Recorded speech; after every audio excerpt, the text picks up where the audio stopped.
What's up, Dolphin fans? I'm Jim Greasehaber. Call me Grease. And for the first time this season, even though it wasn't pretty, the Miami Dolphins are winners of 2 games in a row. Hey, I'm Jess Canina, and I'm riding the win streak, baby. Kyle Krabs, host Locked on Dolphins, and I'm thanking my lucky stars this afternoon for Devon Achane. Fins up. It's the Dolphin Squad.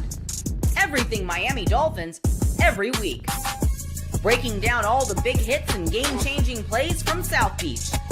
The way only the Locked On Podcast Network can. Sunshine, speed, and squad goals. The Dolphin Squad Show starts now. Yes, it does. Grease, Z, and Kyle, part of the Locked On Podcast Network, your team every day, and now the #1 sports podcast network. Kyle smiles every time he hears that. He's been doing this a long time. He's a big part of that. We have a big show for you here today. The Miami Dolphins winners of 2 in a row. It wasn't pretty. It wasn't easy. They were stopped on 4th and goal for the first 2 times this season in this game. They showed toughness. They showed heart. They showed grit. We'll break it down from start to finish. We'll let you know what went right, the win, more than anything, what went wrong in this game, some big injuries for Miami as well. But again, that toughness, that heart, they played through it. We'll look ahead to the bye and some national media, including a guy who I thought might end up with this job for a while, John Gruden, saying the Dolphins could very easily play their way back into playoff contention, which is what we talked about here on Wednesday. So all that coming up. We're live on YouTube right after the game. We upload, you download. Spotify, Apple, iHeart, Stitcher, Podbean, and, of course, you down with OTT. Yeah, you know me. It's on Roku, over-the-top television, which is what the 3 of us do with every show anyway, except we're not on TV. We're streaming. It's 2025. We're not boomers. We're on the cutting edge here with the show. And, guys, a huge win for Miami. And, Kyle, they played the song in Madrid. Miami has the Dolphins, the greatest. It was technically a home game for Miami, but the finale for the NFL this year in Madrid. And I think the way that I want to bring you on this first, because Z and I have been talking for about a half hour. I'm kind of tired of his voice right now. I'm sure he's tired of mine too.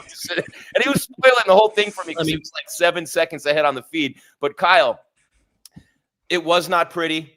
They really had to tough this one out. They got physical. They got smacked in the mouth. They smacked back. They made mistake after mistake. They were lucky that the Commanders missed 2 field goals. But you know what I mean? At the end of the day, a win is a win. And 4-7 is just so much better than 3-8. Yeah. First of all, I'm glad I can break up the monotony of you two guys palling around being you guys look like a buddy cop duo, to be honest with you. I'll break up the buddy cop duo here. And you're not sick anymore. You're feeling better after Wednesday. No, I got a little bit more bounce in my step than I did on Wednesday when we did our squad show. A lot of frustrating miscues that I think really underscore a young team in a lot of spots off a big win like they had in Buffalo. Against a team in Washington that I think this game for me really felt like it showed the familiarity between the coaching staffs, where it felt like Dan Quinn really had a beat on a lot of what Miami, it felt like they were trying to do, felt like they were playing a lot of quarters and kind of gave you that game plan of, hey, keep playing patient. We're going to keep giving you the 2 high shells. We're going to keep the roof on it, and we're going to force you to methodically work your way down the field, and then it tightens up in the red zone. And Miami's either giving Achane, who I'm thanking my lucky stars for today, carries inside the 3-yard line, and you're not getting the push that you need, or you're running into the teeth of the one area for Washington where they had mass, right? They've got a big, dense interior defensive line, and that's not Miami's strength. And whether it's Cole Strange falling off a block or anything else, it felt like a chess match that the outside world felt like nobody wants to win. But I think it was the familiarity with the coaching staffs here, at least Miami's offense versus Washington's defense, that paired with the mistakes was the story of the game for me. Yeah, and we'll give the numbers a little bit later. Achane had another really big game, also made a couple mistakes down the stretch, but bailed them out so many times throughout the game. But Z, I want to talk about defense versus defense because both of them got big goal line stops. The Dolphins did give up some big plays, but I want to say the Dolphins win this game by 2 touchdowns if Bobby Wagner's not on the field, man. What a play he made on Waddle, a diving deflection in the end zone when it wasn't even his guy and he was nowhere near him. He read the eyes of Tua, dives and bats the ball down when Waddle was wide open in the end zone. Twice he stood up Miami running backs on the goal line as they were going in to score. What a game from Bobby Wagner. We kept talking about all the guys who were hurt for the Commanders, but Bobby Wagner wasn't one of them for sure, and he was, I think, the best player on the field today. And then Deebo Samuel. We talked about all the guys who were out on offense for them with Daniels and McLaurin and et cetera, but Deebo Samuel and your guy who you called, and I say your guy because you called it on Wednesday, Mariota. So the guys who were there, Wagner, Mariota, and Deebo stepped up big for the Commanders today, and I'm amazed at how well Wagner played to keep the Dolphins out of the end zone 2 times today. Oh, yeah, without a doubt. I mean, all 3 of those guys you just mentioned, they've played some big games in their careers. They're veterans. They've been to Super Bowls, right? They've won them. They've lost them. They've played in them, So that helps. That just, when it's crucial times of games, those little things help because you've seen football. You've seen a lot of it. You've seen the looks. You've seen, how to read a quarterback and how to read splits and all that. And you kind of get a feel for the ball is going, especially on defense, And then Deebo, you got him going. You got to get him going, to keep him happy. And, the offense goes through him because they don't have a lot of weapons outside, in the receiving, because Terry's out, because Terry was your playmaker. He's sat out again. So you got who's next up? Number 1, and that's who they were looking for. And Mariota, like I said all week, that dude's got some legs, man. Yeah. He can run. And if you don't keep him in, on that long run, Chop got a little wide and up the field, and there's that big window. And a couple of times Chop was wide, and he gave that B-gap window for Mariota just to sit there, pat the ball, and be able to throw it. You got to stay in his face, keep him in the pocket, and make his feet happy in the pocket. Because once he sees an opening, he's either going to launch it because he can throw it, or he's going to run, and that dude can run. Yeah, 43-yard run on 3rd and 8, and then Deebo had the 20-yard touchdown reception. But, Kyle, the field goal wins the game for Miami in overtime, and obviously, the running of Achane set it all up. I mean, all they did was run the ball with him. And I'm telling Z at the time, don't kick it on 1st or 2nd down. Just keep running it till they stop you, score the touchdown. But they weren't messing around after the 2 stops on the goal line. They just wanted to get on out of there and kick the field goal, win the game. But the interception by Jack Jones in overtime, man, the defense has been so maligned all year long. They've been playing much better week by week lately for sure. And the secondary, especially with all the injuries they've played through, more injuries today, unfortunately, back there. But for Jones to make that play and set them up for the win, I mean, that's a big, big play for a defense that has been through a hell of a lot this year. Yeah, for all the turnovers that they have managed to start to manufacture, it's been a lot of what they call shots on goal with punch outs, right? I mean, think about the turnovers against Buffalo and stripping Josh Allen and stripping James Cook from behind. They haven't had a lot of ball hawking in the secondary this season. And for Jack Jones to get that in what was an up and down game for him, kind of like there's splash plays, but there's unnecessary risks. And I'll give him leeway on the defensive pass interference they called him on, which might've been the worst call I've ever seen in my entire life, which makes me wonder what the replay was on the hold on the punt that had him backed up. I'm like, what's the makeup call for that DPI? And it might have been the hold on the punt that put him back at the 6. I don't know. But Jack Jones in that moment, before he's gotten to Miami, that's kind of been the book. There's high highs and low lows, but we hadn't seen a lot of the high highs and successfully hawking the football. We got our first taste of that in the biggest of moments, because I know some people were surprised that the Dolphins deferred in overtime when they won the toss, right? With the adjusted overtime rules where both teams get a chance with a possession. You win the toss and you defer. I know that caught some people by surprise because that goes against conventional wisdom of however many other years you've been playing football, that in overtime, you're going to give the other team the ball first. And that's why when you get your first possession, you know exactly what you're playing for. Yeah, good point, Kyle. And of course, the kickers, Z, we were talking about the kickers, and we probably can't repeat most of what we were saying about kickers as we were getting ready for the show. But, give Riley Patterson credit, man. 3 for 3. Matt Gay misses 2. That second miss right at the end of the game when the Dolphins didn't take advantage of the muffed punt, they get down, they get stopped on 4th down again. Achane runs for 18 down to the 6-yard line, makes his one mistake of the day, stays and goes out of bounds, doesn't stay in bounds to force another 45 seconds off the clock and gives them almost another minute of time. Then he gets hurt. They stop the clock again, another 45 seconds when they're out of timeouts and can't do anything about being hurt and laying on the field. But disaster striking for Miami. And then Gay comes down, the Commanders come down the field, and the defense stiffens up. forces them into another 50-plus yard attempt. It looks like it's going right down the middle, and then miraculously out of nowhere, like Don Shula blows the football from heaven wide right, because that thing was straight like 3/4 of the way toward the goalpost, and then it just all of a sudden just went to the right, and I'm going, wow, there's no wind, there's no anything, and it just all of a sudden just veers off to the right and misses. It was crazy. Yeah, I think didn't he miss them both on the same side? Yeah, I missed them both from 50 plus. Yeah. So, he probably overcompensated a little bit on that last one, and he still pushed it, and sucks for him, but great for us. So I don't care. He's a kicker. Yeah, and it's a tough one for him. And for Washington, they have to feel, Kyle, like they probably should have won this game. You get the 2 goal line stops. And, of course, the biggest play of the game, looking back on it in retrospect, because it might not have even gone to overtime, was when Zach Ertz falls down on the 4th and goal for the Commanders when they had that play dialed up. And I thought Kingsbury was good today calling plays for Washington. But Ertz, who's been a great tight end throughout his career, just slips on a field that's freshly painted, and the NFL has to market itself, and you slip on it, and then they get stopped by a slick field on 4th and goal. Yeah, it was really good design to get a matchup with one of your best receivers, if not your best receiver, in Ertz, who's like a fine wine, right? Just continues to be really productive no matter how old he is. And it's all up here, right? Because a lot of tight end in the NFL, if you're not one of those freak athletic mismatches, is football IQ and finding soft spaces in zones and making yourself quarterback friendly. And that's what Ertz has been so good at for so long. But you get the matchup against one of your most questionable matchup players you could get in Ashton Davis, who I thought had a rough game, whether it was playing high in the post and seeing stuff a little late for completions over the middle, or some of the tackle challenges coming down low, whatever it may be. And he breaks across his face because Ertz is trying to break inside and Ashton Davis's hips are flipped the other way. Like, that's a bad combo. That's a bad place to be in a quick hitter situation in the passing game. So very fortunate in that regard.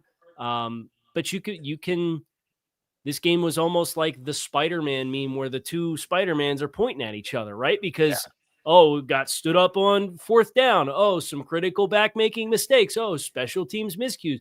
Oh, a bad break here. Oh, neither team wants to win the game, right? It was just back and forth of self-inflicted wounds for the most part, and credit to both teams for kind of playing the full marathon of the game. And Miami gets the last good bounce at the end of the game to come home with a win. And I want to get both of you. You don't need me in the middle of this one. Z, you go, then Kyle, you pick it up right when Z's done. Because I think Mike McDaniel, he's getting ripped in the chat a little bit, saying that he called a horrible game. Both times they went for it, I was saying go for it.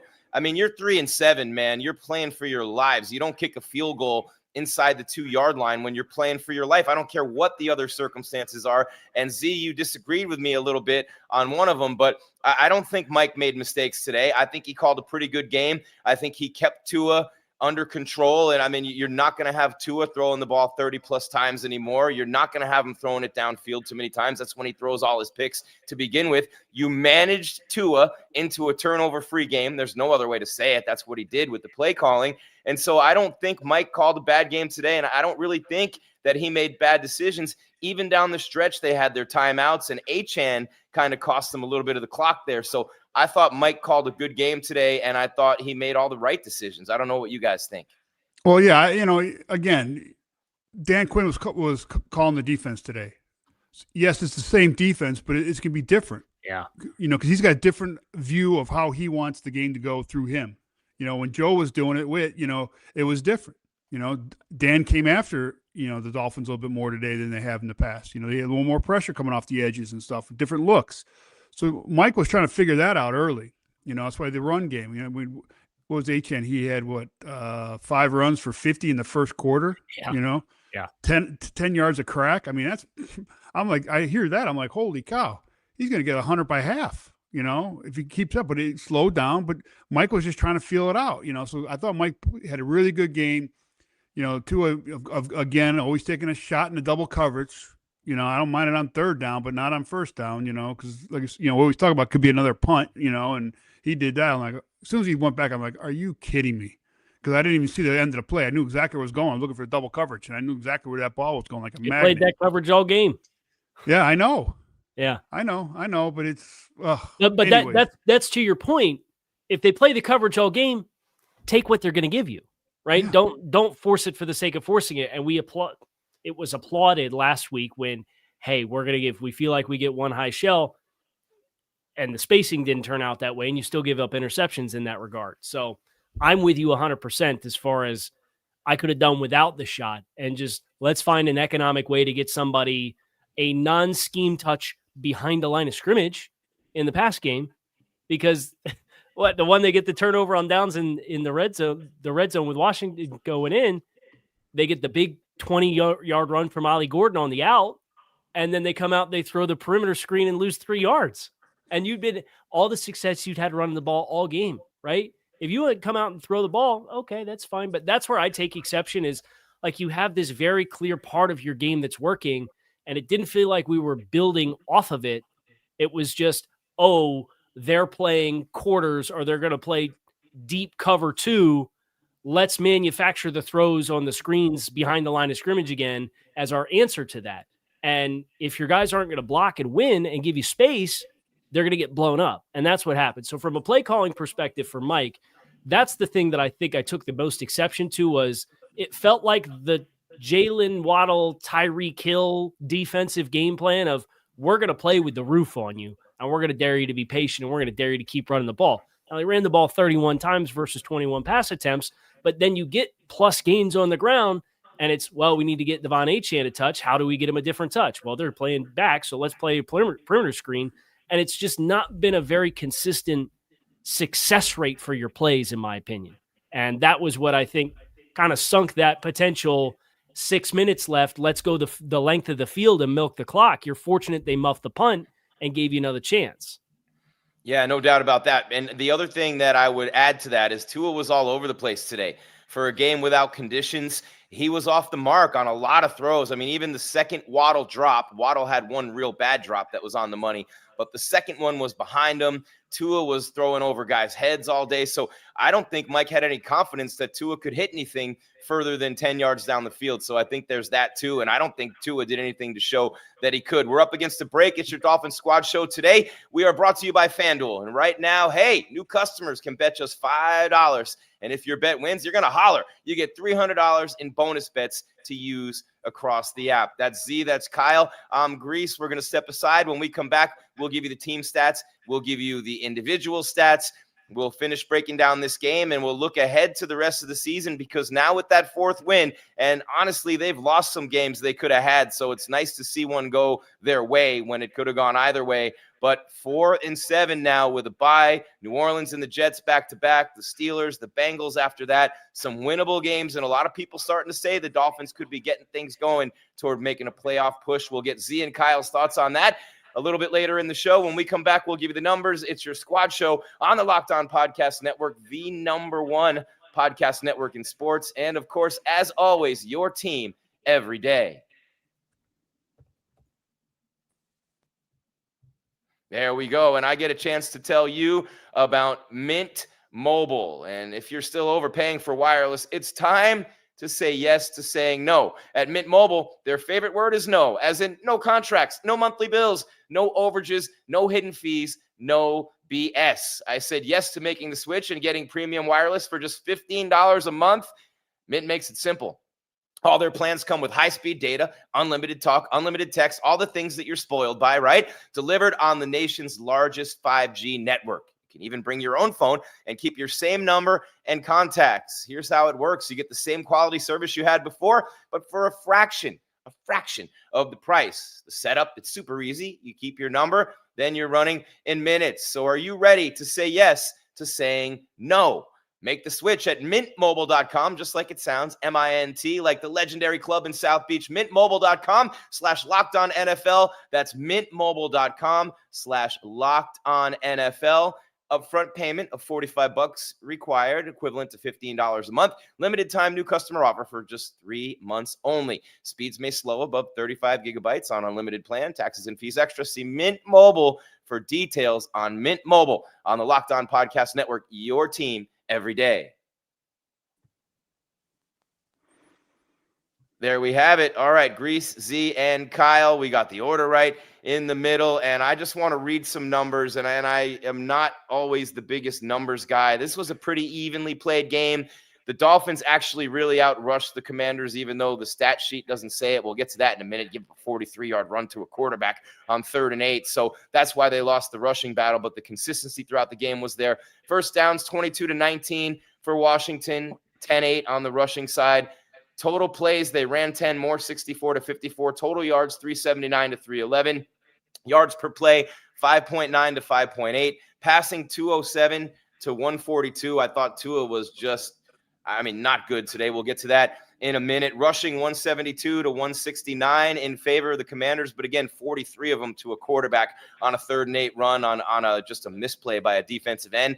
And then the penalties, only 4 for 39 for Miami. They've really cleaned that up. 6 for 31 for the Commanders. Most important stat of the day, no turnovers for Miami. 2 for Washington, including that muffed punt that really killed them late. And the goal line stops, 2 for the Commanders, 1 for the Dolphins. I'll throw that in there. Time of possession, just 3 minutes different. 32, 36, 29, 51. I think I read that right. 32, 36, 29, 51. Yeah, there you go. The overtime game skews those numbers a little bit. So there are the team stats. Z and Kyle back to back. I want to give you guys a chance to react to those. Z, what stood out to you the most? And then Kyle after him. Turnovers. I'll live and die by the turnovers. I remember back in the day when Coach Vermeil, we'd sit there for an hour listening about how to win and lose games. And the big thing that he always would harp about was winning the turnover battle in a game. You're going to win more games than not. And that's what happened today. We got 2 turnovers. Again, like you said, you can count the stops on 4th down, the missed field goals as turnovers, especially, the missed field goals, it puts you in great, field position off the get-go now. Because it is kind of like a turnover at that point. You're around the 50 usually. You've a shorter field than if they would have punted the ball and stuck you on the 1. But, the turnover battle, we won it. We got that big one in the overtime. And when you get points off of turnovers, you're going to win games, and you're going to win a lot of games. You're not going to win a lot of games, though, when you go 1 for 5 in the red zone. But when you held the other team to 0 for 3 in the red zone, that's how you get there, right? So that's the stat for me. It was either going to be Grease as you're setting this up. I was either going to go turnovers or I was going to go red zone. So Z takes turnovers. I'll take these 2 teams winning combined 1 for 8 scoring touchdowns in the red zone. Now, the one team that got 1 in is the one that wins a football game. And another one of those possessions, to be fair, is the game-winning field goal in overtime after Achane runs you down there and you just opt to take the short kick and not tempt fate of putting the ball on the ground or anything like that. So I get it, but execution, Miami's been really good in short yardage situations offensively too this year. I don't know if Ollie Gordon's still working his way back. It kind of feels like it a little bit. He had his first carry where it looked like he was going to have the conversion on 4th down, but they took the delay of game, and then he kind of gimped back off the field. Now, when he gets the head of steam rolling downhill, he's still an absolute load. He's still finishing those runs, but they were not good in short yardage situations today. And a lot of that I felt like was mixing and matching your calls between the tackles and Achane taking them versus Ollie taking them in short yardage. Your touchdown down there's Ollie Gordon, and you're loading up and you go 22 heavy with Ollie in the game and you mash it for a yard. And I know they called that on the later possession and got stuffed, but the 3rd down run was one to Devon Achane. So those 2 stats for me, red zone production being the first one, is one of the defining variables of this game. It was just a couple of weeks ago that we were leading the league in the red zone, right? Yeah. Weren't we scoring and everything? And then all of a sudden we hit a wall and we can't even move the ball down there anymore. It was kind of frustrating to me. Hadn't been stopped on 4th and goal all year until the 2 times today, but 2 times Kyle, and I forget how to pronounce his name every time, but number 4, Frankie for the Commanders. Frankie Louvu, thank you. And then Javon Kinlaw, 2 times in short yardage situations, the Dolphins end up with a tight end on the 2 best defensive linemen on the field for the Commanders. So, and both times the tight end got his butt beat. And to me, that was a matchup thing where you're having a tight end trying to block their 2 best defensive linemen in short yardage. And that was a favorable matchup each time for Washington. So, things like that happen in the course of a game, and the tight ends have to make a block there. But those matchups were favorable for Washington on the goal line. Yeah, that's part of this offense, right? And there's an amplified focus on the skill players and their ability to block. Now, when you get into the red zone and everything's so compact and everything's so tight, you can't get beat across your face, right? And you can't get bubbled backwards. And that's a recipe for guys as ball carriers stopping their feet in the backfield. And you can't afford to do that in these short yardage situations. So I thought that was an area that, to the point that I alluded to earlier, it felt like your short yardage kind of played into the one thing that Washington, from a physicality standpoint, was best equipped for you to do. Now, early in the game, he tried to hit Greg Dulcich, and it looked like Dulcich took the rail too vertical on the 2nd and 2. And then on 3rd down, Tua takes the sack with the pressure off the edge, and they had Dulcich wide open on a corner that was going to hit on the back of the end zone, but Tua couldn't get the ball out because he's trying to make a free runner miss. So early in the game, you try to pass in some of those situations to give a little different look, and you miss-execute on a couple opportunities, or you can't get a ball out because they pressure. So then you're just trying to run, and that is the one thing I think from a matchups perspective, Washington was well equipped to kind of bow their chest and go head-to-head with you with. And Z, I want to keep it here with the individual stats, because I get a little heat in the chat because people think I say something wild, but I don't think it's wild to say that Tua wasn't good today. I agree that he wasn't a problem. He didn't turn the ball over, but when your average is 8.6 yards, right, and you're 14 of 20, and you missed some pretty easy throws, right, just flat out missed some pretty easy throws. Tua did, threw deep into double coverage. To me, they were lucky he didn't turn the ball over and cost them the game, but he couldn't hit anything down the field and completely took that away, which is why the game ended up in overtime and why they only had 13 points in regulation, even though they got stopped twice on the goal line. I understand there's no big receiver to throw a fade to. I understand Waller's out, but Tua, 14 of 20, 171, 8.6 per completion, no turnovers, took 3 sacks, held the ball for an eternity on one of them. It was holding on Miami, and he almost got himself killed. Held the ball for like 9 seconds back there and got drilled. So more on Tua in a minute. Achane was the guy again today, 5.7 per carry, 21 for 120 on the ground. Ollie Gordon was awesome today, 9 for 45 as well, 5 yards per carry. Waddle, 3 for 52, but he did have 2 drops. Should have had a touchdown, but Bobby Wagner made a superhuman play to knock the ball away on the goal line. I thought Malik Washington was really good, had 3 for 42. Dulcich, 2 for 18. You want to see more from him. Julian Hill had 1 for 14. On the defensive side, 20 tackles for Jordan Brooks, who's playing at an all-world level, right? The guy who came up in Seattle underneath Bobby Wagner and learned as much as he could from him, and talked about that this week. Dodson had a costly penalty in the first half, but he had 11 tackles on the day today. And then, of course, Jack Jones had the big interception. But Z, back to Tua. Am I crazy? Do you feel the same way? I feel that Mike had to play call around his ineffectiveness today because he couldn't hit anybody at all down the field. No, I don't know. It depends what, again, I didn't really watch the DBs that much. I don't have the coach's tape on right now to see what the coverage was and what he was given. I don't know what Dan had back there dialed up, for Tua's eyes to see and everything. Now, I want to go back to that holding call and that sack Von Miller got. If it wasn't Von Miller, they would have took the penalty and pinned us back even further. But Dan's not going to take a sack away from a sack guy, Oh, yeah. So Tua actually gained like 4 yards off of that, from the spot of the foul. So that could have been, I was like, oh, he's going to push us back more. But Dan didn't want to take the sack away from somebody that's probably maybe playing his last year, And I take my hat off for Dan because a lot of coaches don't do that. You cold-blooded, right? Yeah, so I take the hat off, and now, to me, that was a great play by Tua because he could have threw the ball away because he was looking back. He saw Vaughn coming. I mean, I saw it all the way, and he took the sack, and I'm like, I wonder if he knew that if he took the sack that, maybe they wouldn't, take the penalty, So that was a good move there. But I wonder about that, Kyle, because he could have gotten himself killed and he could have turned the ball over. I mean, you know what I mean? Von Miller is known for strip sacks. I don't know that I agree with you, Z, that was a great play by Tua. Well, that's your opinion. I'm going to say it is because it turned out to be a good play. So there you go. Right. Yep. Kyle, your thoughts on that? About Tua in general or about the sack for Von Miller? Both. Okay. All the above. As far as Tua's play today, I think it was a pretty close to the vest. And some of this might have been, what are we getting from a coverage matrix for Dan Quinn?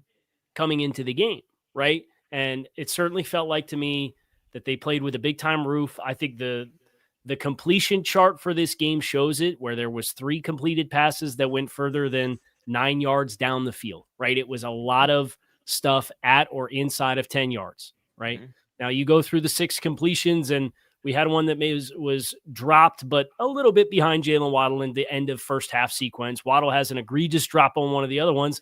And then we have that over-the-top shot that Z and I both had that really bitter taste in our mouth that we tried to take just because of kind of the game situation at that point. Those are half of them, right? So I think if you're looking at taking what they gave you, what of them were schemed throws that were designed to hit on the perimeter? I mean, there's 7 of these completions were behind the line of scrimmage, right? So those are scheme throws, whether it's a touch pass to Devon Achane on a jet motion across trying to get speed to the perimeter, or those perimeter screens that we all love so much where they're starting 4 yards behind the line of scrimmage to catch the ball, and you're relying on your wide receiver to block the sandbacker or a safety that's screaming down, or else you're going to take a loss on the play. So it felt like to me we were pretty close to the vest on what we tried to do from a passing game perspective. I think we only completed 1 pass outside the numbers in the entire game here too. Yep. So without having the TV copy on exactly what the coverages were and what the route distribution was, it's hard to disseminate. Is this good for Miami? Is this bad for Miami? I'll say taking a sack cannot be the worst thing in the world as far as the latter talking point that we're getting into as far as that Von Miller sack. All right, there we go. We're up against another break. Kyle's going to tell you about FanDuel, but I would encourage you watching or listening to us right here to look further than the numbers and just, he only threw 6 incompletions. He literally had Mike McDaniel calling plays with one hand behind his back the whole game because he can't throw the ball down the field. 1 completion outside the mark. I mean, come on. I mean, were you not watching this game? And I'm not talking to you two. I'm talking to people who are saying he only had 6 incompletions. That's because he was literally managed like a kindergartner today by Mike McDaniel. And that's the way Mike feels like he has to win the games, I think, right now. I might be way off, but I've been watching football a lot of years. I played when I was young, and I don't see a coach who's confident that his quarterback can make half the throws that he would need to make to win games. And he's winning games 2 in a row now without that luxury at the quarterback position. We'll get the guys picking up on that on the other side. We'll wrap up our thoughts on this game, and we'll turn the page, Bob Seger style, looking ahead to the New Orleans Saints in a couple of weeks. It's so far ahead right now that's after Thanksgiving, if you think about it, because the bye is coming up next week. Kyle's got FanDuel. This is your Dolphins Squad Show post-game reaction addiction on the addiction. You hear that? On the Locked On Podcast Network, the #1 podcast network, and your team every day. I want to thank you guys for tuning into the Locked On Dolphins Squad Show. Today's episode of Locked On Dolphins Squad, a victory episode, is brought to you by FanDuel. The NBA is back. There's no better place to get in on the action than the official sports betting partner of the NBA. Even if you miss the start of the game or if you want to ride a hot hand throughout, FanDuel has live bets on everything from who will score next to fourth quarter comebacks. Plus, you can even combine your live bets into a same-game parlay for a shot at a bigger payout. He keeps winning every game exciting, especially when your team is the one that's making that late game push. Right now, FanDuel is giving new customers $300 in bonus bets when your first $5 bet wins. So head to FanDuel.com, sign up, and play your game with FanDuel, the official sports betting partner of the NBA.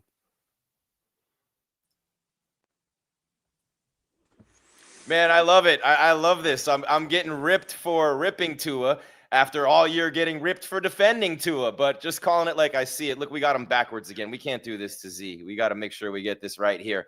There we go. Z and Kyle right there. But man, I just, it's funny because I'm not saying that Tua was awful today, Z. I'm not saying that he stunk up the joint. He's had some really bad games this year with interceptions, leading the league coming in. And the first time he doesn't throw picks, I'm going, yeah, but Tua didn't play a great game, which he didn't. Now, he played well enough and got them the win, right? And he did hit a couple throws that were big in this game and important in this game, but he missed some big ones too. So his accuracy was off. You can't throw it down the field. You said it yourself. You're throwing up in your own mouth every time he throws deep into double coverage. So all I'm saying is that he was managed into a 14. Think about it, 14 for 20.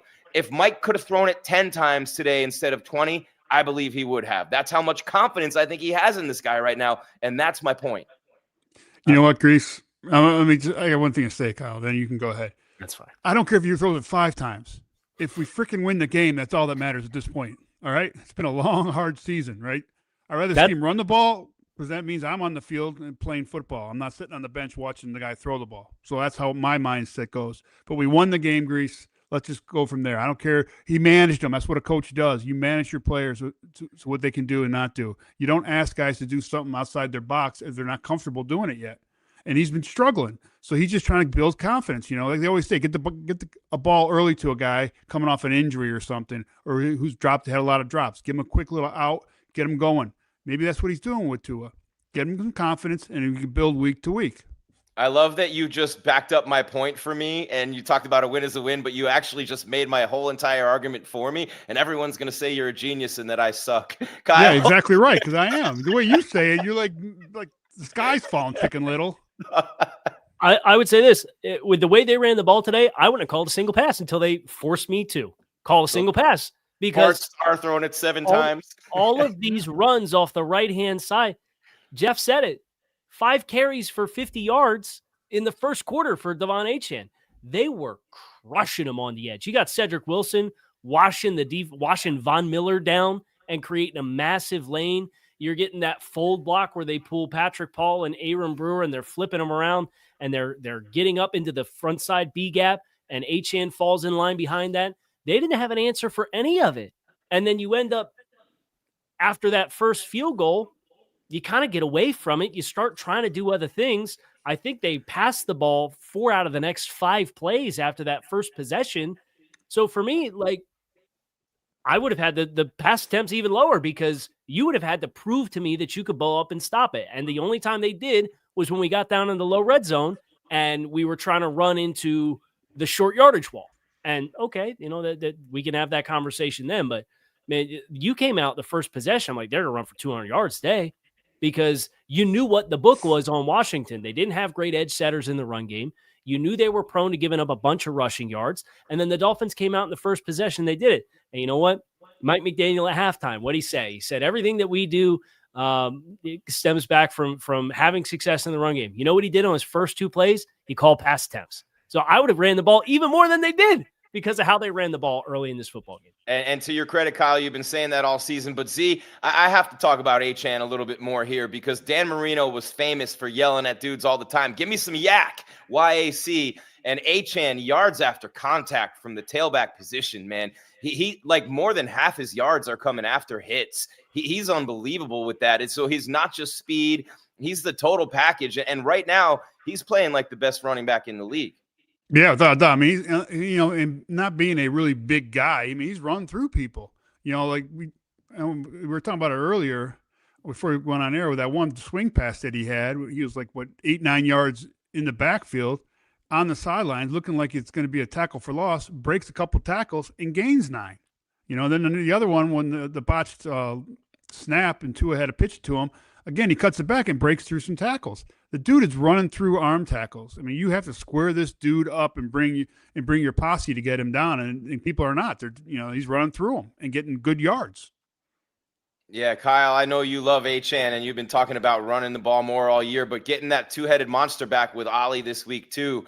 I mean, and again, they couldn't stop it. And I don't think many teams are going to be able to stop this running game. I think this running game is really picking up steam, getting better and better. So it is fair for me to say, like, Mike is managing Tua as much as what you said, the running game's working so well. It's a combination, but the running game working so well is the biggest factor in this offensive success. Well, yeah, Achane averaged almost 3.5 yards per carry after contact per rush in this game, as far as context for a smaller back and what he's able to do to create chunk gains.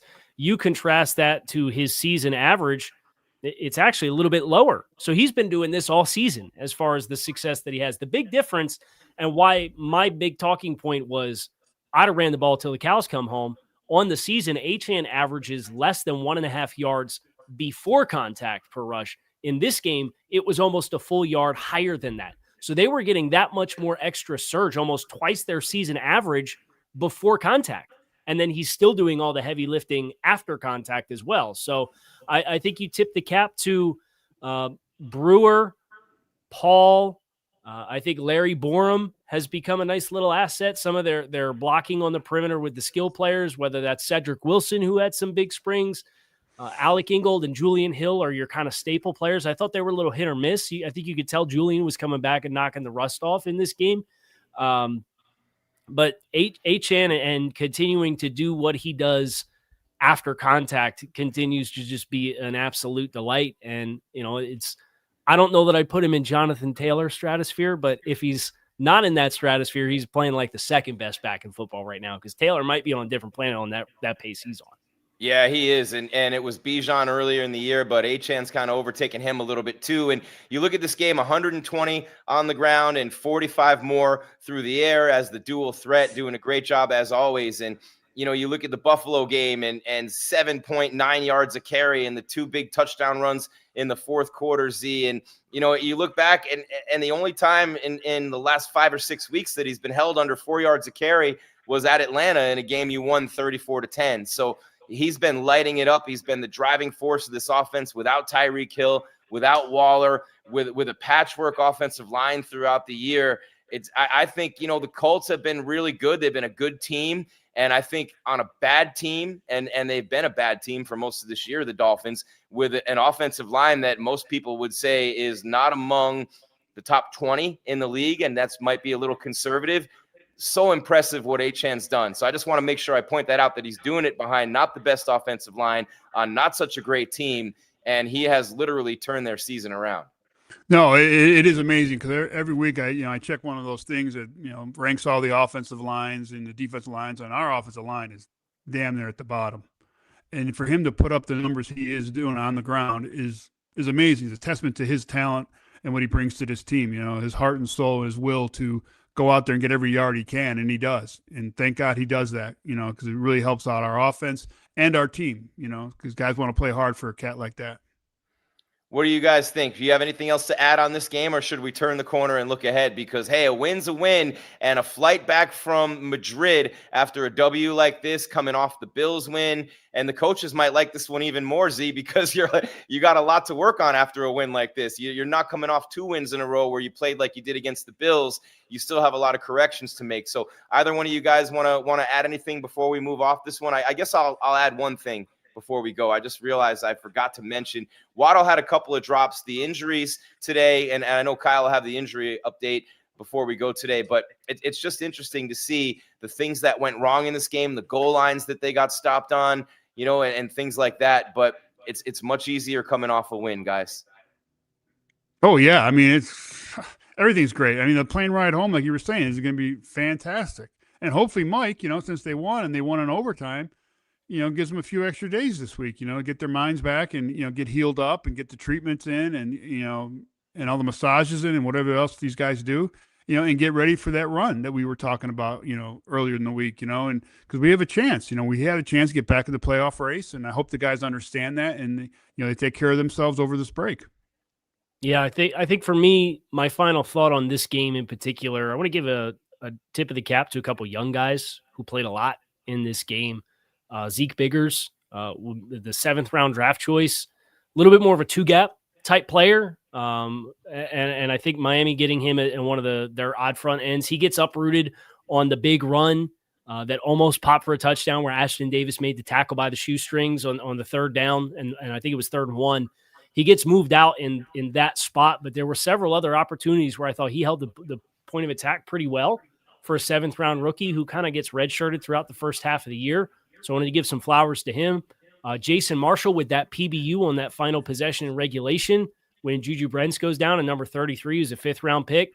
He had a stint on IR this season. He came back last week, and he's out there in a big spot on the perimeter, 1-on-1, and they put a back shoulder ball on him, and he almost makes the interception on the play, which would have prevented that field goal attempt that Washington even had at the end of the game. And then for all of the dogging that I know happens on Kenneth Grant because Tyler Warren went to pick after in the season that he's had, Kenneth Grant had some nice plays at the POA today now. And he obviously has the tackle for loss there in the short yardage situation early in the game. But there are a couple other reps that the run doesn't go his way, but he's undressing guys at first contact and getting in the backfield and making some penetration and disruption. So I wanted to give it a nod to those three young guys for the role that they played defensively, because even just off the TV copy, those things pop to me. And I'm eager to get into the coach's film and see what 93 looks like across the full body of work of the game, and see what Kenneth Grant looks like from his techniques and how he's getting some of these wins. All right, moving on toward the bye week, and then the Saints and the Jets back-to-back. I thought early in that Patriots game the other night, the Jets were looking pretty good, and then they became the Jets again. So we'll talk about those games coming up, and it seems like so far away, but coming off a 2-game win streak with a lot of time to practice before New Orleans on the 30th at home. It's Grease, it's Z, it's Kyle, it's the Dolphin Squad Show post-game react 16-13 in overtime. The Dolphins in Madrid take down the Washington Commanders. McDaniel against Quinn, the friends, the buddies, former guys that have been on the same staffs together in a couple of places, and it looked like they really knew each other today. That's also a factor in this game. Again, we look ahead when we come back. A very quick break on YouTube, and then we will be right back to finish up your Dolphin Squad Show.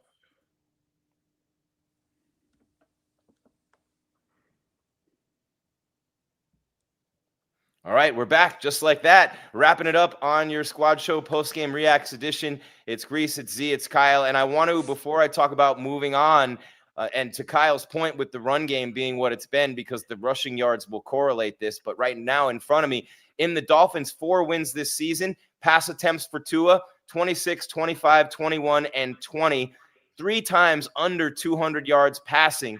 The fewer pass attempts, the more efficient, and then obviously the run game really being the focus. So that's the formula for this team moving forward, is the run game and the opportunistic defense. See, and I know you love it. Kyle just talked about a couple of the defensive line guys, and you love talking about them as well. But at the point of attack in big spots today, the defensive line really did step up. Now, they made some mistakes, and you talked about them rushing straight up the field, but I want to get your assessment overall of the guys up front on defense and how they've been playing lately. I mean, every game they start playing better as a unit, and again, that's just, because it's so young. It takes a while for the old guys to get used to the young guys, and the young guys get used to the NFL speed and the NFL game, and again, every week they get better and better and better. Every once in a while, a running back does break out for a decent-sized run, but it ain't like how it started off in the beginning of the season. It was like atrocious. Now, again, the last couple of weeks we played against a good mobile quarterback, so our pass rush hasn't been that great because we've got to keep them in the pocket, got to keep them in front of them and everything. But again, I think the D-line, the front 7 are playing better together. They're making a lot of good plays, and it's carrying this team on defense. And Kyle, as a result of that defensive line play, you're starting to see big numbers, obviously. And you look at oh my God, what a game Jordan Brooks had today, right? I mean, he's had games this year, 14, 13, 12, 18, but today 20 tackles, 10 solo, man. And so when those defensive line guys are doing their job, it frees him up to make those plays, and he's been making them. Yeah, it feels like they've kind of got a pulse on what guys are 2-gap guys, what guys are penetration guys, and then the backers kind of have a feel on how am I fitting the run behind who is in front of me, right? And I think that's for Jordan, especially going back to the Buffalo game. I thought that was super prevalent, that he really understood when to slash and be aggressive and hit gaps, where in this one it felt like it was a little bit more of minimizing space increases and being a little bit more cerebral and less aggressive, but nevertheless, just a guy who is all over the place and a guy who's in the prime of his career that's under contract next year, that no matter what changes the Dolphins do or do not make, this guy's leaving very little doubt that he's a cornerstone player. And some of these linebackers just look on the other side with Bobby Wagner. If you're athletic when you come in, and Jordan Brooks is his first-round pick, you could play a really long time and play at a high level because of your instincts and your football IQ. And I think that's something to be really excited about for Jordan Brooks. It's a player I would love to see be here like long term. He's one of a few guys that I look at on this roster and I say, if you told me he finished the rest of his career here, I'd be pretty gassed up about it. Now, I don't know that there's enough of those guys, and that's part of the conversation about where this team's going this offseason, but those ones that you do have, especially in the prime of their career, like Jordan Brooks with statement games like this and last week against Buffalo, you don't mess around with those guys. So I hope that can be a part of the business plan this offseason, is to get a locked up contract long-term, because he's earning it out there on the field. Yeah, and I thought the secondary played well today, limiting the Commanders to short gains in the passing game. But Z, late in the game, especially, you and I were watching, they got that pick in overtime. They almost had another one on that last drive the Commanders had when they missed the field goal. They were really getting pressure on Mariota late in the game. They hit him a bunch of times, and I thought that they really took over the game late, that defensive front seven for Miami. Yeah, and on that almost pick, we had that blitz coming off the edge there, Fitzpatrick, I believe. He almost got there. If it was maybe a second more holding the ball, that was a strip sack. And he had a nice cover on a deep ball too, so he did it all today. Yeah, I'm glad you mentioned him. Yeah, no, he's another very good player that we have. Another good piece in the back half. And they were getting there. They were getting there. Again, they're trying to keep the guy in front of them. That was a good pass rush plan. We only had one sack for today, and it wasn't from a D lineman. I don't like those stats, but towards the end of the game, we started letting them get a little more looser in their stuff. They started running some more games and stuff. I saw, and it's just a work in progress. With the pass rush, because again, it's hard to teach these young cats pass rush when they first get into the league. Well, 4-7, Kyle, and I know you're going to be talking about this a lot, and we'll still have 2 shows, by the way, next week, because we do 2 a week. So we'll add a weekday show, or maybe we'll do one on the weekend. We're not really sure with the bye week, but we'll figure it out, and we'll let you know as soon as we do. But moving forward, Kyle, what have you seen? The Buffalo game today, even that first half against the Ravens, the Falcons game before that, because all of a sudden you've won 3 out of 4 and 2 in a row, and you're 4-7, and people are starting to say, John Gruden just said it, he thinks they're going to win all their games coming up, the Saints, the Jets, the Steelers, and the Bengals after that, and be right in the middle of the playoff hunt. Do you think that they can make a run like that? And what have you seen that makes you feel that way? Yes or no? They are physically and from a talent perspective capable of doing that, but they can't come out and play games like they did today and expect to do that. And I think maybe there's some value in winning ugly and learning how to close a game and make it a big play in the first play of overtime. Obviously, it's not in your control whether the opposing kicker misses a kick at the end of regulation or not. And I get that, right? But the concern that I had coming in as a young team is you're flying off the highest of highs. Buffalo's owned you for the last 10 years. You've only beat them a handful of times. You get that head-to-head win. You come over. Everybody's talking about the Washington Commanders have lost 4 straight games by 3 touchdowns. They're one loss like that away from tying an NFL record, right? And how do you come out and play? And, the defense was bend, don't break. They made some stops in the low red zone. I think the execution overall probably could have been cleaner. I think offensively, 1 for 5 in the red zone, even if it's just 1 for 4, if you take away the overtime possession, we need to be better there. So I think if they can take the lessons off of this and they can continue to apply it in a healthy way that is facilitating growth across a young team, then I would expect them to win the next 2 games. And then you're in that position where you're 6-7 and you're having that conversation about, hey, massive test to go up to Pittsburgh. Are we ready for that test? Can we answer the call?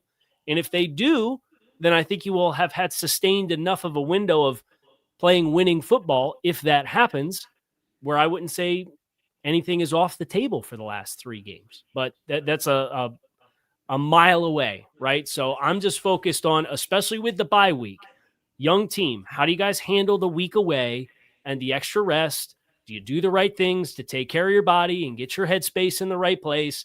And do you come back into the building ready to roll? Or are you going to look at another team that's picking higher than you in the draft order and kind of come out a little meh against the Saints? Because if they do that, I'll be disappointed. Z, put your helmet back on for a minute, man, and your whistle, for that matter. Player and then a coach all those years in the NFL. How you feeling right now, winning 3 out of 4 and 2 in a row, if you're in that locker room or if you're on that coaching staff?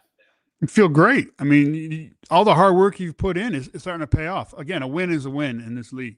It is hard to win in this league. So when you get a win, if it's ugly or if it's a blowout, it's still a win. And you got to feel good about it. Because your body of work that you've put in, week after week, from training camp to the regular season, all the losses early on, the blowouts, the freaking fire this guy, fire that guy, we need this new, starting to calm down a little bit, because we're doing some good things on the field because we're getting W's. Winning cures everything, and that's what it is. You got to keep building, but you can't like look ahead and say, well, since we won 2 in a row, the Saints are coming and they're looking terrible. They haven't really won anything. We can't overlook them because we're a coin flip away of being the same way, as they are. So we're not, the best team in the league, and we're the bottom half right now, and we got to keep working our way out of it. And again, we just got to make sure we stay in our lane and just take some time off, rest, heal, come back and work hard, and get back on that winning track. What, as a player, what would you do? And when Kyle said taking care of your body and your headspace, you have all this time off until the 30th, coming off these wins. What would you do as a player to do those things, to take care of your body and stay in the right headspace? Well, it depends what time of year it was. So, like right now, if I had this week off, I'd be in the woods hunting. Okay. I'd check out. I mean, that's what right I did. You, like right over your shoulders. Yeah, there. exactly. Yeah. So that's what I would do. I'd go hunting for the week if it was that time of year. If not, then so get away from football. Oh yeah. Okay. I did. I always did. I had to. I again, when I left the building, I got away from football because that's just how I couldn't do it 24/7. My mind couldn't handle it. So I would just check out and go do my stuff and then come back refreshed. I'm gonna get back into it, and here we go. For the Kyle's going, get away from football. What is that? But seriously, it's I mean, for you personally, Kyle, you never get away from football. But as a player, it's different, right? As a coach, it's different. The intense pressure, your coach is under fire, your GM gets fired. One of your favorite teammates gets traded, and Jalen Phillips. So it's been a crazy year. But they have an opportunity to really turn the corner. And Kyle, the Saints have the 2 young quarterbacks, and Spencer Rattler and Tyler Show, and those guys have not really been that good for New Orleans. They have 2 wins on the year. It's been a disaster there. They try to run the ball, and they don't go anywhere with that. So their offense, for a defense that's been opportunistic lately, should present more opportunities for Miami's D to make some big plays in that game. Well, I think the big difference with New Orleans coming in, because they got some weapons, right? They got some explosive players. Alvin Kamara is still a really good dual threat back. Chris Olave and Brandon Cooks. Cooks not as much as when he was in his prime, but they still have some juice on the perimeter, right? They got some athletic tight ends.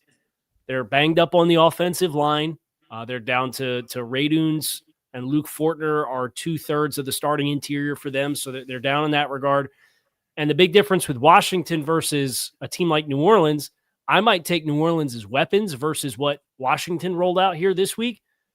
But a rookie quarterback in Tyler Shuck, who's going to be starting versus Marcus Mariota, who's been in the league for a decade plus, you run a lot of sim pressure stuff, right? You're trying to trick him and manipulate protections and get free runners and test if he knows where his hots are. Well, Marcus knows all that because he's been in the league for a really long time, and he was in the same system last year. So I think that's where for the defense, don't tackle well against New Orleans, but try to facilitate some more confusion in the quarterback that I'm sympathetic to why maybe you didn't do it and you just had to play methodical against Washington because Mariota's so well-versed and been in the league for so long. Yeah, and they're being outscored, Z.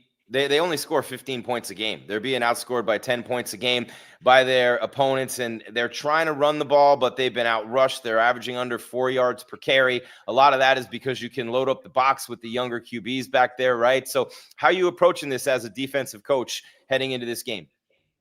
Yeah, and you make the quarterback beat you. So you got to stop the run and then, cover down, their best receiver that they have and make this quarterback beat you. Because that's what you do with a young quarterback. You make them try to beat you. And that's how you win the game. Yeah, 11 touchdown passes and 8 interceptions thrown this year by them. And Kyle, on the other side of the ball, with the way the offense has been playing lately, they seem to have found their formula, throw it between 20 and 25 times a game and run the hell out of it. And I don't expect that they'll try to change anything about that with this game coming up. No, I think you look at New Orleans and what they've yielded on the ground. Arizona got 146 on them. The Bills got 165 on them. The Giants got 136 on them. Some of those you're propped up with quarterbacks and what they can do with their legs. Chicago went for 222 on them, and then the Rams, there's no quarterback run game there with Matthew Stafford. They went for 171. So I certainly think the formula, you can continue to try to stay out of negative plays on early downs, get yourself into complementary third down situations where you have everything on the menu for you. And if you can do that and play methodical clock control style ball and create some confusion in turnovers. I think the Saints have like 16 turnovers in their last 5 games or something like that. Like they've not been very good with ball security. Those are the 2 things I think are the big points of emphasis coming in this football game. And they just held the Panthers to 73 yards on the ground, which is crazy because Carolina's run the ball well this year. It just contributes more to the craziness of the NFL. And they play the Falcons later today. So we'll know more about that. We'll see what the Falcons can do on the ground against them. Z, Kyle, I want to get your final thoughts. I'll go first because everybody wants to hear from you guys to wrap the show. But my final thought is a win's a win. And 2 in a row is 2 in a row. 3 out of 4 is 3 out of 4. I mean, you go to Atlanta and you pound the Falcons, right? You win by 24 points. You decimate the Buffalo Bills and beat them in all phases. And you hang on by the skin of your teeth in overtime after flying not even halfway across the world, more than halfway across the world to play Washington against a coach who's calling the defense, who knows your coach better than any other coach in the league, who's calling your offense. You get that win. You've won 3 out of 4. So this thing's really going in the right direction. And my final thought is I love the way this team has shown up for their coach, for their organization, for themselves, and for each other these last 4 weeks, minus that second half against Baltimore. Yeah, without a doubt. I mean, this team's starting to come together. You're starting to see a lot more personality come out of the players on the field, and Mike on the sidelines. You see him yelling a lot more, getting in the calls, and at some of the players, which you didn't see beginning of the year. So I think we're in a good spot right now. Take a little break, get healed up, get our minds cleared, and come back and finish the season off on a high note. Yeah, for sure. I think about this game, talk about the personality. Last year's team for me by the end of the year was one of the least likable versions of the team that I can remember. And as this year's gone on with young guys and guys that are maybe 1-year contract veterans, but not end stage of their career guys, but rather guys that have something to prove, have a chip on their shoulder, guys like Willie Gay, Jack Jones, and Jack Jones has kind of had the book on him on wearing out his welcome in a couple of spots, but seeing the defense on the sideline after Jack Jones made that play and how those guys were all gassed up for him, like, that's the good stuff, right? Like that's really fun. So you got a bunch of young guys that are stacking and starting to improve. We talked about Biggers and we talked about Jason Marshall and we talked about Kenneth Grant just on the defensive side of the ball. And then you get some guys that have something to play for, right? Like they're playing to extend their NFL careers because they're guys that have kind of bounced around a little bit.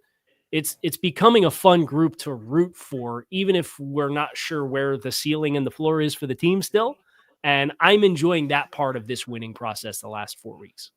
What do you have coming up the rest of the week with the podcast Locked On Dolphins? The number 10, by the way, show on the number 1 network in sports podcasting, number 10 channel, Locked On Dolphins out of 220 plus. Yeah, so we'll do our Victory Monday show tomorrow. We'll look at the coaches' film, and then I'm going to be pretty into the weeds on GM candidates and kind of what that GM search, what you're looking for, what I think you should be looking for, what is some of the DNA of good programs across the league that you can be drawing inspiration for, just because it's a great opportunity with no game to prep for in the back half of the week to kind of get into that big picture conversation. So I plan to kind of empty the chamber here in the second half of this week, getting into some of those GM storylines before we get too late in the year, going on a game-by-game basis and talk about who we should be looking at and ultimately who they end up hiring.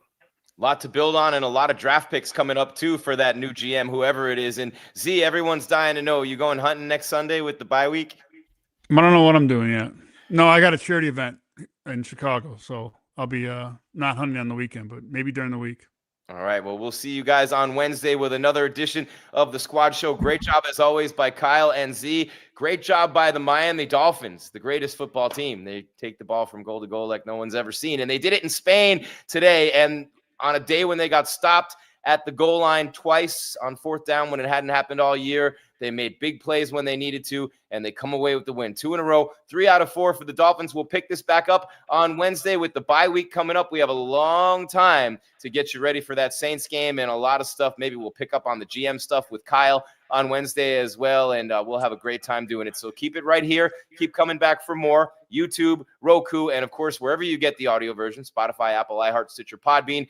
And get your fill of Kyle Krabs with Locked On Dolphins. We'll be here on Wednesday on the Locked On Podcast Network, your team every day, and the number 1 sports podcast network. Thank you so much, everybody. Keep your game tight and your mind right.